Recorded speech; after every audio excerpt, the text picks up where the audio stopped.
paz do Senhor a todos. Como vocês estão nesta manhã, juvenis? Eu espero que estejam bem, que vocês tenham passado uma ótima semana na presença do Senhor. Estamos aqui para mais uma lição a ser exposta, a ser ensinada nesta manhã de domingo.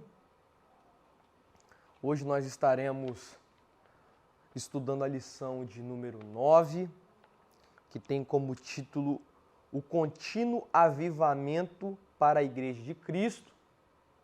Como os irmãos já estão cientes, nós estamos trabalhando um pouco do avivamento na história da igreja. Então todos os títulos basicamente estão ligados ao conceito de avivamento. Eu quero aqui externar minha alegria com a presença de cada um de vocês participando nesta manhã. Quero também deixar aberto aqui o espaço para os visitantes que estão nos acompanhando, estarem participando, fazendo perguntas no chat, comunicando com a gente. Amém? Sintam-se à vontade para estar participando da nossa aula nesta manhã. Que a graça do Senhor esteja conosco neste dia. Sem mais demoras, quero pedir aos juvenis e àqueles que nos acompanham que estejam com as suas Bíblias em mãos, com as suas revistas. Aqueles que não têm revista, fiquem tranquilos que nós estaremos fazendo a leitura de todos os tópicos a serem abordados nesta manhã. Estaremos fazendo uma oração neste momento para dar início à nossa aula. Amém? Ore comigo. Deus, mais uma vez nós estamos diante da Tua presença, nós lhe damos graças por tudo, nós lhe pedimos perdão dos nossos pecados e das nossas falhas, de tudo aquilo que nós não fazemos para Ti, Senhor, e pedimos que a Tua palavra, Senhor, a ser, ó Pai, exposta nesta manhã, venha encontrar acesso em nossos corações, venha falar conosco poderosamente, que o Teu Espírito Santo, Senhor, venha trabalhar, Senhor, em nós, ó Pai, e que o Senhor venha promover um avivamento genuíno sobre as nossas vidas. Assim, ó Pai, nós lhe pedimos em nome do Teu Filho amado Jesus, a quem nós muito amamos e servimos. Amém. Glória a Deus. Mais uma vez, o título da nossa lição de hoje, lição de número 9, o título é O Contínuo Avivamento para a Igreja de Cristo. Vamos fazer a leitura do texto áureo. O texto áureo está em Provérbios, capítulo 4, verso 18. Provérbios, capítulo 4, verso 18. E você que não tem revista, pode acompanhar com a sua Bíblia. Diz assim: Mas a vereda dos justos é como a luz da aurora, que vai brilhando mais e mais até ser dia perfeito. Louvado e engrandecido seja o nome do Senhor. Vamos fazer mais uma vez essa leitura? Leia comigo aí da sua casa. Mas a vereda dos justos é como a luz da aurora, que vai brilhando mais e mais até ser dia perfeito. Provérbios capítulo 4, verso 18. Meus queridos, nós temos 3 objetivos a serem trabalhados dentro desta lição. Como é de costume, os irmãos já sabem, todas as lições, nós abordamos pelo menos 3 objetivos a serem trabalhados. E nessa não é diferente. O nosso primeiro objetivo, apresentar a necessidade de viver conforme o caráter de Cristo. Apresentar a necessidade de viver conforme o caráter de Cristo. Primeiro ponto, nós devemos entender que todo cristão genuíno tem a necessidade, ou pelo menos deve ter a necessidade de viver conforme o caráter de Cristo. Se quisermos ser cheios do poder de Deus, do Espírito Santo, devemos imitar o nosso maior exemplo, Jesus Cristo. Então, esse nosso primeiro objetivo é apresentar a necessidade de viver conforme Cristo viveu. Aleluias. Segundo objetivo, destacar uma vida inconformada com o mundo. Outro perfil do verdadeiro cristão é ter uma vida inconformada com o mundo, não aceitar o estado em que o mundo se encontra. Esse é o segundo objetivo, viver uma vida inconformada com o mundo. Terceiro e último objetivo, e não menos importante, é estimular um tempo de renovação espiritual. Nosso terceiro objetivo é estimular, buscar um tempo de renovação espiritual. Esses são os três objetivos que nós iremos trabalhar no decorrer desta lição. Vamos fazer a nossa leitura bíblica em classe?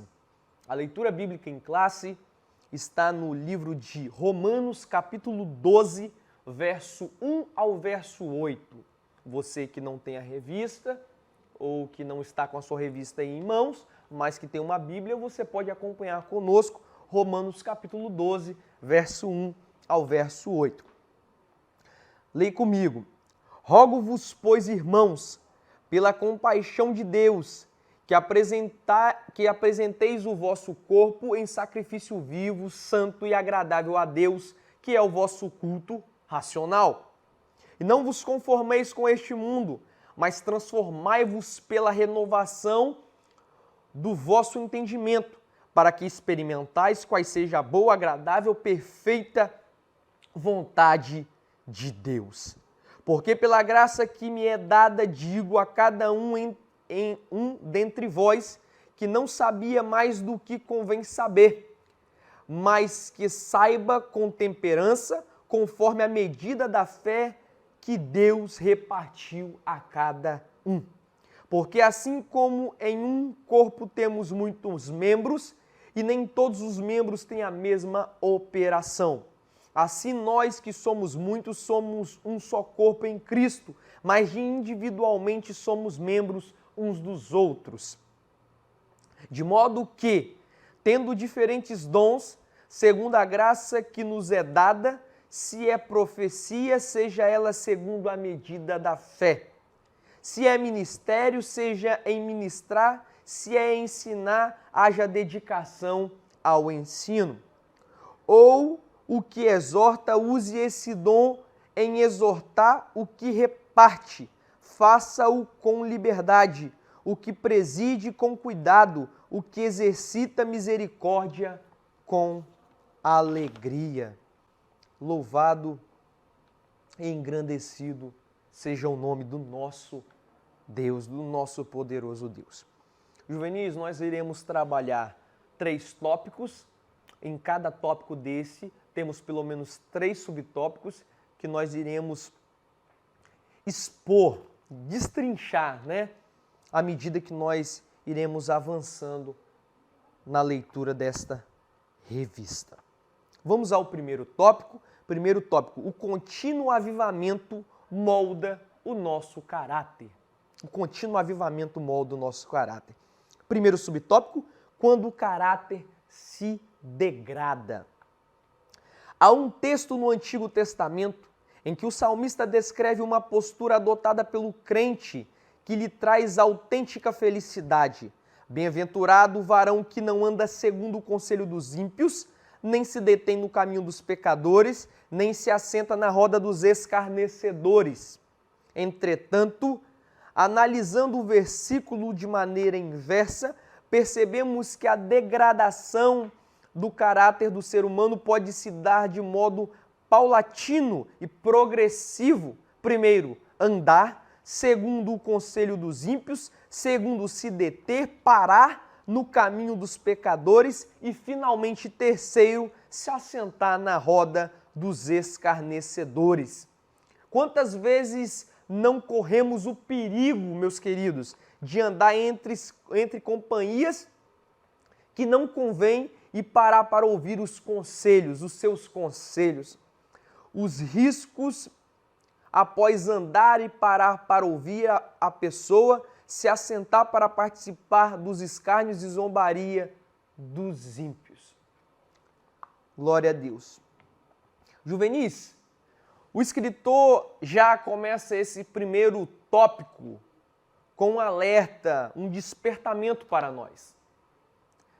Veja que aqui nós vemos como a degradação do caráter cristão ocorre. E o escritor vai usar um texto muito conhecido para nos ensinar isso, que é o Salmo 1, verso 1. Bem-aventurado o varão que não anda segundo o conselho dos ímpios, não se detém no caminho dos pecadores e nem se assenta nas rodas dos escarnecedores. Nós vemos que a degradação ela ocorre, como o próprio escritor disse, de maneira progressiva. À medida que nós vamos nos relacionando com o mundo, as barreiras espirituais de nossas vidas são derrubadas e começamos a se fazer participantes das obras da carne. O temor de Deus nos deixa e aos poucos ocorre o que nós chamamos de degradação do caráter cristão. Então, à medida que nós vamos nos relacionando mais com o mundo, à medida que nós vamos convivendo mais com aqueles que praticam as obras da carne, nós deixamos de ser cada vez mais edificados.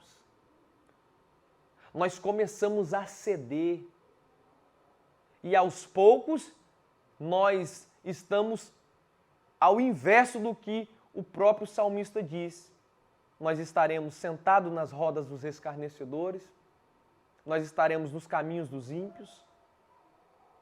Então o escritor ele já abre este verso, esse primeiro tópico, já nos chamando a atenção para esse grande alerta. Já abre esse tópico nos mostrando que se nós seguirmos por estes caminhos, a degradação do nosso caráter ocorrerá e nós enfraqueceremos na fé em Cristo Jesus.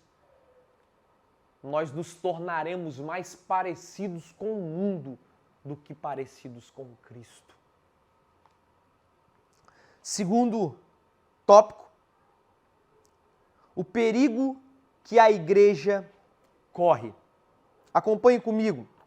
Historicamente, como a instituição, a igreja iniciou a sua caminhada no dia do Pentecoste, quando os crentes foram cheios do Espírito Santo. E faziam a diferença por onde passavam, por Jerusalém, Samaria e os confins da terra. Eram testemunhas da mensagem de Cristo, verdadeiras cartas abertas e lidas por todos os homens, como está em 2 Coríntios 3:3. Olhar para o crente dessa igreja era o mesmo que enxergar as ações do próprio Cristo. Por isso, em Antioquia, os discípulos de Jesus foram chamados pela primeira vez de cristãos. Mas o tempo passou e a igreja de perseguida passou a ter privilégios, institucionalizou-se radicalmente quando tornou-se a religião oficial do Império Romano. Então, nesse período, foram feitas muitas concessões, escândalos, de todas as partes brotavam da igreja, o que acarretou a sua aparente queda. Juvenis, nesse tópico, o escritor vai nos explicar de maneira muito interessante que, historicamente, a Igreja de Cristo deu início no dia do Pentecoste. E algo que o escritor nos mostra aqui é que os cristãos daquela época, no período do Novo Testamento, eram verdadeiras cartas abertas. Homens e mulheres que foram chamados de cristãos porque pareciam em tudo com Cristo Jesus. Homens e mulheres que refletiam o caráter do Mestre, que refletiam as ações de Cristo em suas vidas, refletiam as principais marcas que estavam em Cristo Jesus. Então esses homens foram chamados de cristãos. E de igual modo, nos dias atuais, nós devemos buscar essas marcas, meus queridos. Precisamos ter o caráter de Cristo moldado em nós. Precisamos ter as marcas de Cristo sobre as nossas vidas. Somos chamados de cristãos, mas poucos de nós têm a noção do que é de fato ser um cristão. Se nós não somos imitadores de Cristo, nós não podemos ser chamados de cristãos. O cristão, ele é aquele que anda como Cristo andou. Eu quero que você reflita no que eu vou te dizer neste momento. Hoje, fazendo uma análise da sua vida, você pode ser chamado de cristão? Você pode dizer, eu sou um cristão, porque eu reflito o caráter de Cristo em minha vida? Talvez muitos de nós tenham deixado a desejar. Temos nos acomodados. O escritor, ele traz este alerta para nós,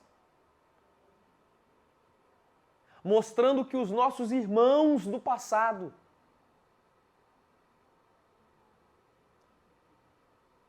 foram chamados de cristãos. Os ímpios olhavam para aqueles homens e falavam, olha os cristãos ali. Porque eles eram parecidos em tudo com Cristo. E eu, e você, temos levado as marcas de Cristo? Estamos parecidos com o Mestre Jesus? Precisamos refletir. Se nós não estamos parecidos com Cristo, nós precisamos nos arrepender e buscar em Cristo, para que esse caráter venha a ser moldado em nós.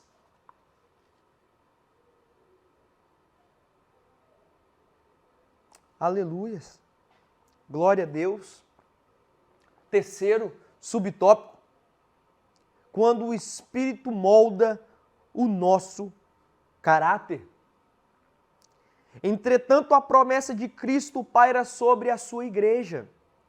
As portas do inferno não prevalecerão contra ela, como está em Mateus capítulo 16, 18. Ao longo da história, vemos que o Espírito Santo sempre atuou de maneira a preservar a igreja de Cristo nos tempos tenebrosos. Por isso, os sucessivos movimentos de avivamento e reforma sempre estiveram presentes na história do povo de Deus. Os santos apóstolos tinham plena consciência dos perigos que a igreja corria, por isso gemiam como quem tem dores de parto ao clamar por ela. Quando ocorre o verdadeiro avivamento, Jesus Cristo passa outra vez a ter a honra na igreja. Pois é importante que ele cresça e que o ser humano diminua.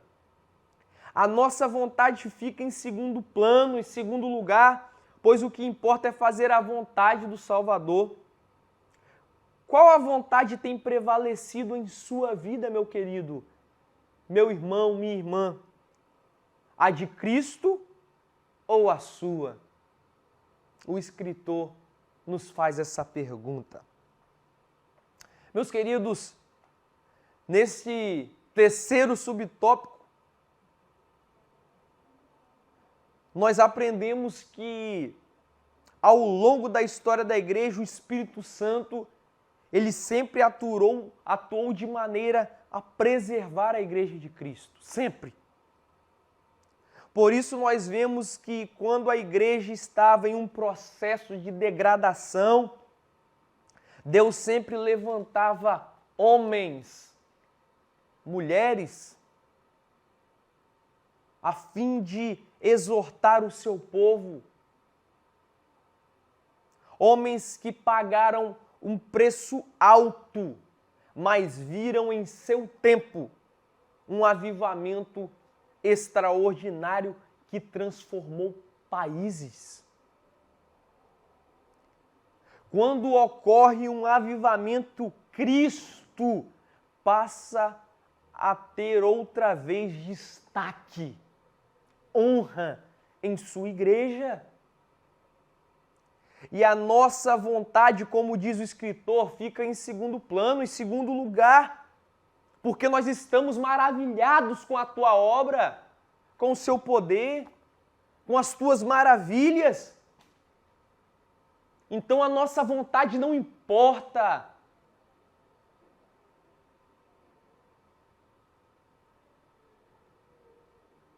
Por isso nós devemos buscar um avivamento para o nosso tempo.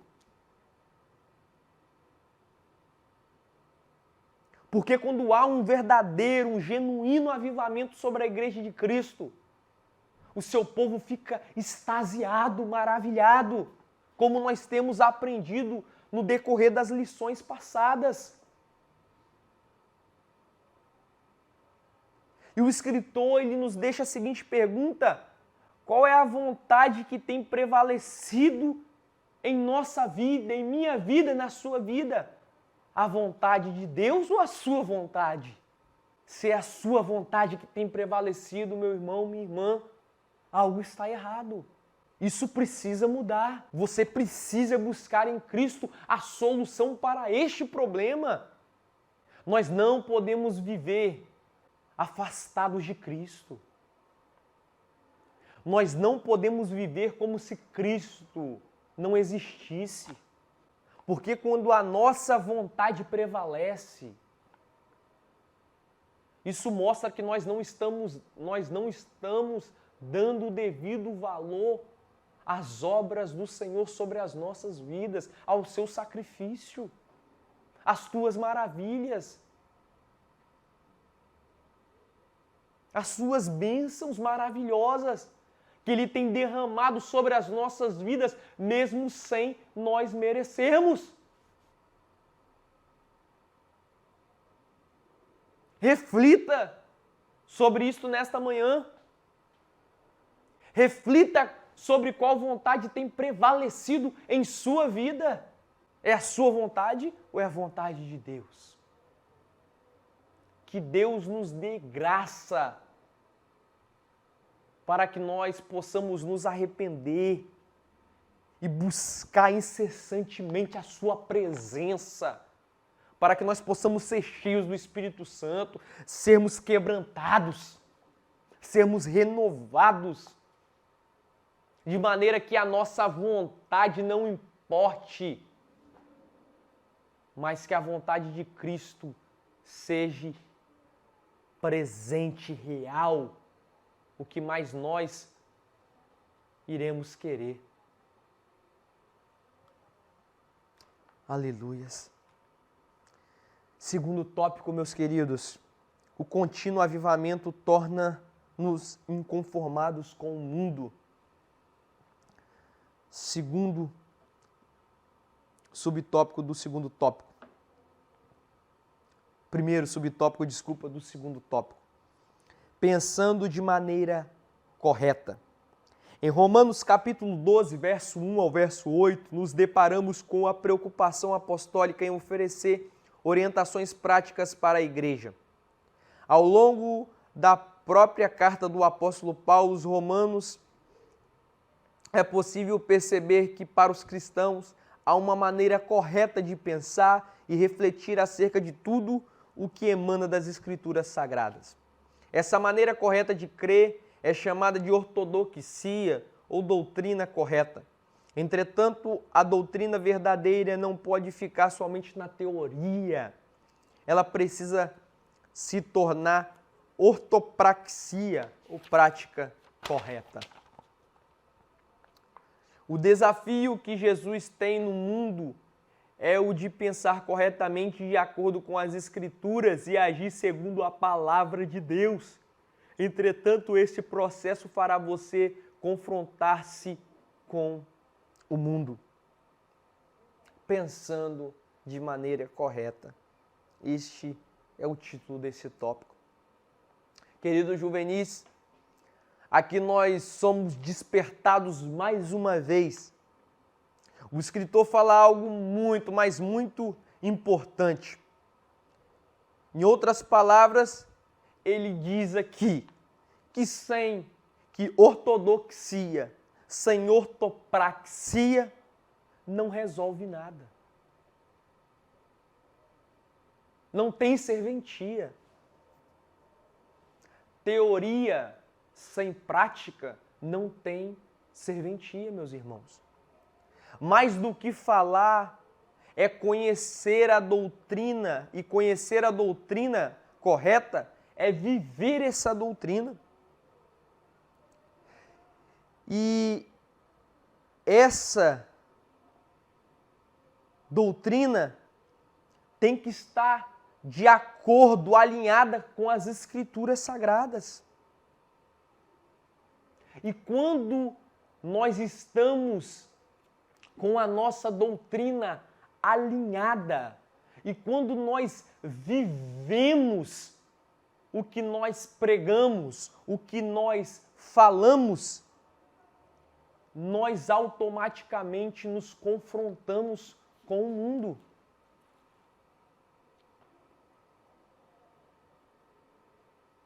Meus queridos, se ficarmos só na teoria,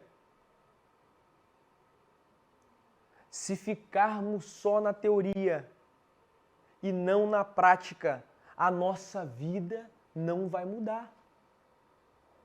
Se ficarmos na teoria e não tivermos uma vida prática diante de Deus, a nossa vida não irá mudar.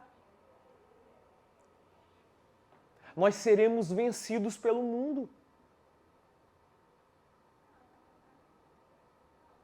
Nós sempre seremos derrotados. Nós nunca iremos adquirir consistência, força na obra de Deus, jamais. Por quê? Porque ficamos só na teoria, no saber, mas não vivemos aquilo que ouvimos, aquilo que ensinamos, aquilo que pregamos, aquilo que aprendemos. Precisamos pôr em prática a palavra de Deus.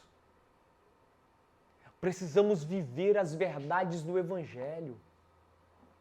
Precisamos viver as verdades de Cristo em nossas vidas. Isso irá trazer consistência, força, perseverança, crescimento para nós, para mim, para você. Glória a Deus. A dimensão prática da doutrina. Em seu comentário bíblico do Novo Testamento, Matthew Henry afirma que ao interpretaríamos mal a doutrina cristã se a considerássemos apenas um sistema de ideias ou um guia para a especulação. Ora, a verdadeira doutrina é prática e aponta para a reta ordenação da convivência. Foi nesse sentido que Jesus Cristo disse ao concluir o Sermão do Monte: todo aquele, pois, que escuta estas minhas palavras e as pratica, assemelhá-lo-ei ao homem prudente que edificou a sua casa sobre a rocha. No mundo de hoje, principalmente no convívio com seus colegas, não adianta muita coisa apenas afirmar a sua fé. É preciso viver o que você afirma como verdadeira fé. O verdadeiro avivamento nos capacita a praticar o que Jesus nos ensinou. Juvenis, esse tópico que acabamos de ler trata basicamente do que acabamos de falar no tópico anterior. Falamos que a teoria ela é importante, mas que é necessário também ser acompanhada de vida prática. E eu digo para vocês, meus queridos, que eu passei pela fase que vocês estão passando, vivi muitas dificuldades que vocês vivem e que talvez ainda viverão. E uma coisa eu digo, eu por muito tempo, na minha adolescência, parte da juventude, deixei a desejar com a minha vida prática no que diz respeito à palavra de Deus. E hoje, nesta manhã, na nossa igreja, vocês podem fazer a diferença. Nos ambientes onde vocês vivem, onde vocês se relacionam, vocês podem fazer a diferença. Porque o escritor aqui nos mostra que mais do que você afirmar, defender aquilo que você prega, aquilo que você fala, é você viver, é demonstrar com vida prática. Hoje eu e você podemos fazer a diferença na roda de amigos, no meio da nossa família, no nosso local de trabalho. E Cristo nos chamou para fazer a diferença, meus irmãos. Hoje eu e você podemos refletir o caráter de Cristo nos lugares onde nós andamos, onde nós relacionamos. Mas para isso nós precisamos pagar um preço de oração, de santificação, buscando a face de Cristo, de leitura bíblica, se entregando a Cristo.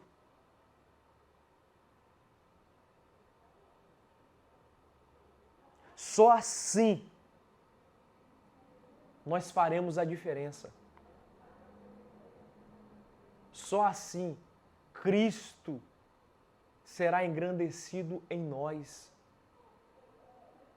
Só assim refletiremos o seu caráter.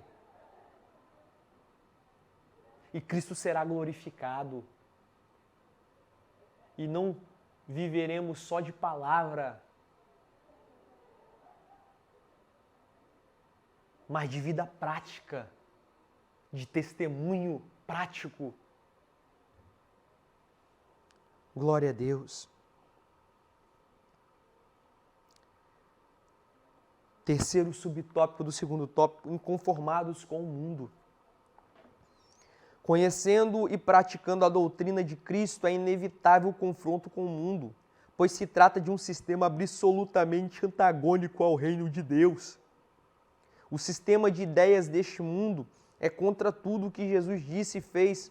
Sua avalanche de pecados e corrupções tenta esmagar a igreja. Por isso, não se conformar com o mundo, não se deixar formatar por ele, é o nosso desafio, meta. Para isso, o contínuo avivamento espiritual leva-nos a ter um sentimento de inconformidade com o mundo e não permite nos acostumarmos com os seus valores.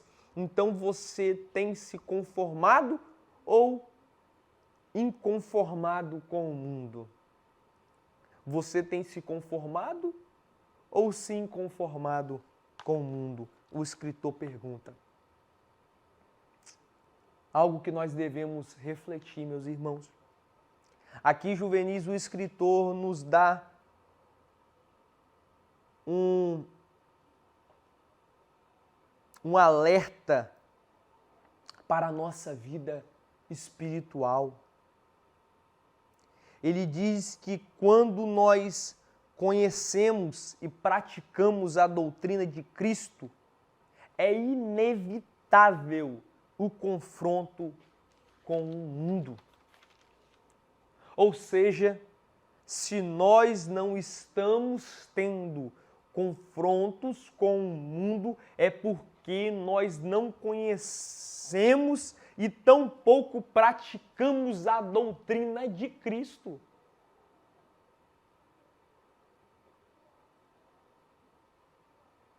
Como têm sido seus confrontos com o mundo? Você está inconformado ou conformado com ele? Isso, meus queridos, diz muito da nossa vida espiritual.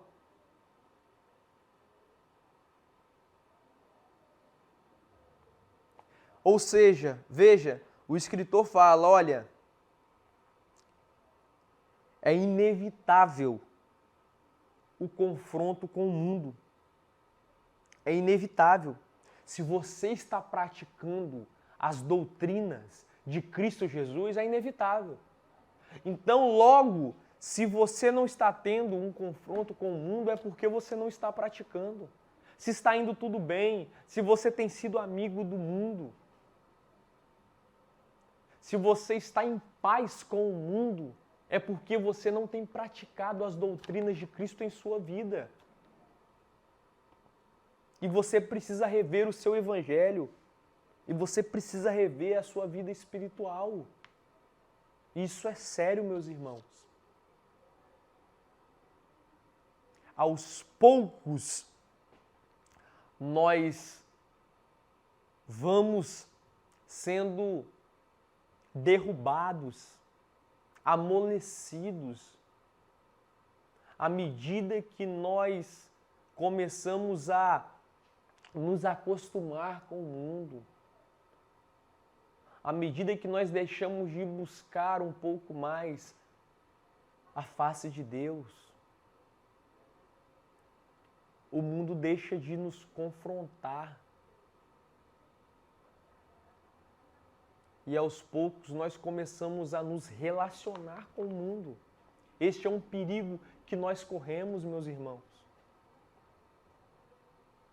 Mas Deus, nesta manhã, por intermédio da tua palavra, do teu estudo, Ele nos dá a oportunidade de mudarmos isto em Cristo Jesus, buscando a tua face, para que nós possamos ser santificados e que possamos ter um confronto com o mundo, confrontar, não aceitar a situação atual, a situação que muitos irmãos têm vivido, não aceitar a situação que muitas igrejas têm permanecido. Nós não podemos aceitar. Nós não podemos nos conformar com este mundo, meus irmãos. Terceiro tópico, o contínuo avivamento é um tempo de renovação, mas também de discernimento espiritual. Primeiro subtópico do terceiro tópico, um tempo marcado por Deus. Um dos sinais que revelam uma verdadeira e graciosa renovação espiritual, confirmando a autenticidade do avivamento, é o modo espiritual, sobrenatural e divino que a maravilhosa experiência revela. Não se trata de um evento agendado, planejado, nem manipulado emocionalmente por pessoas, mas a disposição sincera de esperar em Deus, orando com fervor e persistência, nos preparando para chegar o tempo de renovação e avivamento espiritual. Contudo, a palavra de Deus mostra que tanto o querer quanto o efetuar vem de Deus. Por isso, precisamos estar atentos para não denominar todo e qualquer movimento de avivamento. Aqui, meus irmãos, o escritor nos põe em cautela no que diz respeito ao avivamento. Veja que primeiro ele fala dos sinais que vêm com um verdadeiro avivamento. e mostra que o avivamento não se trata de um evento agendado, planejado, manipulado, algo arquitetado por mãos humanas. E como nós vemos e temos aprendido nas aulas passadas, em um avivamento nós temos marcas distintas que confirmam que de fato aquele avivamento foi genuíno. E nós precisamos ter o cuidado de não denominar todo movimento de avivamento. Nós precisamos ter esse cuidado. Ah, porque o culto ali foi maravilhoso, Deus manifestou a sua graça, o seu poder, houve um avivamento. Não.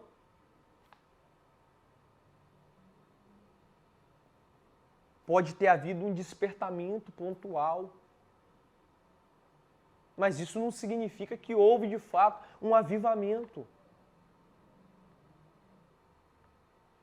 Nós aprendemos nas lições anteriores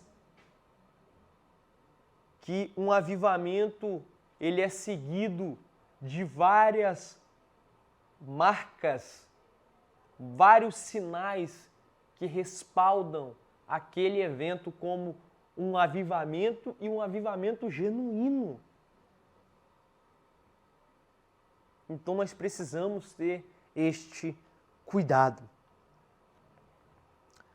Segundo subtópico e terceiro, eu irei fazer a leitura destes dois subtópicos, o segundo subtópico do terceiro tópico e o terceiro subtópico do terceiro tópico, que são os dois últimos subtópicos. Eles estão bem ligados, por assim dizer. Um tempo de discernimento espiritual e estejamos, pois, alertas. Esses são os títulos dos dois últimos subtópicos. O pastor Claudionor de Andrade, em sua obra Fundamentos Bíblicos de um Autêntico Avivamento, editado pela CPAD, no capítulo intitulado Avivamento, não é meramente místico e, acima de tudo, espiritual, afirma que é preciso cuidado e discernimento, pois muitos movimentos tidos como espirituais são desprovidos de sólidas bases bíblicas.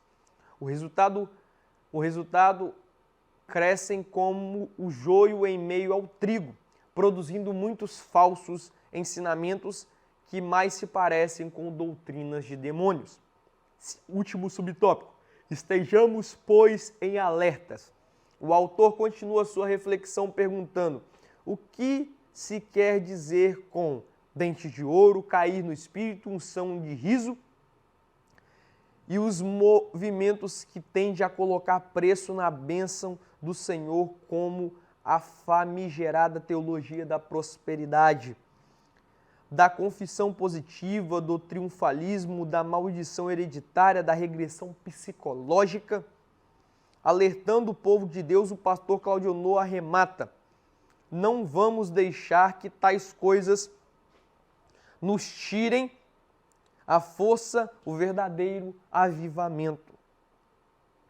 Portanto, discernindo o tempo e as coisas que venhamos desejar, viver uma autêntica renovação espiritual. Deus quer isso para você e deseja o seu aperfeiçoamento até que chegue o dia perfeito. Glória a Deus. É um alerta para nós, nestes três últimos tópicos que acabamos de ler, principalmente nestes dois últimos. Nestes dois últimos tópicos, eles estão, juvenis, tratando basicamente de discernimento e cuidado, alerta para nós, para o povo de Deus. O escritor mostra que muitos movimentos tidos como espirituais são desprovidos de sólidas bases bíblicas. E esses movimentos produzem falsos mestres, E como eu disse na aula de número 7, esses pseudos avivamentos só servem para produzir anomalias dentro da igreja. Hoje os movimentos tidos como espirituais e bíblicos, como unção do riso, cair do espírito, dentes de ouro, não são movimentos respaldados pela palavra de Deus. Mas e por que o povo perece? É por falta de conhecimento. É por isso que o povo come tudo que é posto sobre a mesa.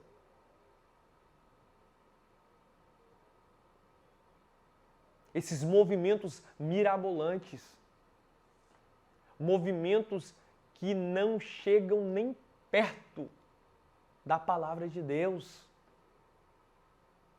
mas que estão bebendo de balde.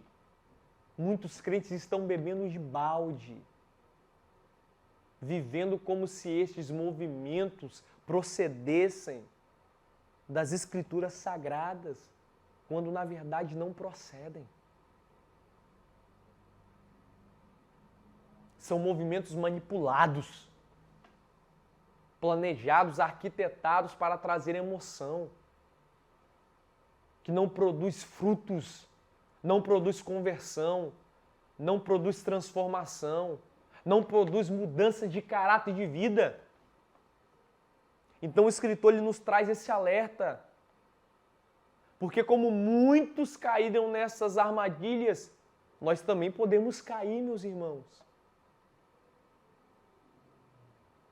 Por isso precisamos estar com a nossa doutrina alinhada com a palavra de Deus.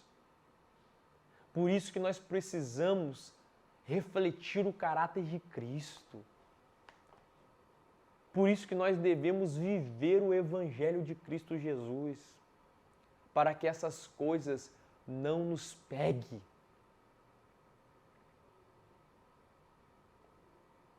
Para que essas coisas, esses movimentos não nos atraem, não venham nos atrair. Que Deus tenha misericórdia de nós, venha nos fortalecer, para que nós possamos buscar em Cristo uma mudança, um avivamento genuíno para o nosso tempo. Que Cristo venha falar poderosamente ao seu coração por intermédio dessas palavras nesta manhã, assim como Ele tem falado ao meu coração. Eu quero pedir aos irmãos e irmãs que estão nos acompanhando, este momento é o momento de nós ofertarmos os nossos dízimos e ofertas para a casa do Senhor. Na descrição do vídeo nós temos o número da nossa agência, conta, PicPay. Fique à vontade, você que é visitante, para estar ofertando, contribuindo com seus dízimos e ofertas para a casa de Deus. Amém? Os dízimos e ofertas são para a manutenção do templo, da obra do Senhor. Vou orar com você nesta manhã. Deus, nós somos gratos por tudo. Que o seu poder, ó Pai, venha ser manifesto em nossas vidas. Que o Senhor venha, ó Pai, produzir um verdadeiro avivamento, ó Pai, sobre a nossa igreja, sobre a nossa comunidade, sobre a nossa vida, sobre o nosso país. Pai, fica conosco, nos sustentando em tudo, nos renovando, ó Pai, com a Tua poderosa mão, em o nome de Jesus. Amém.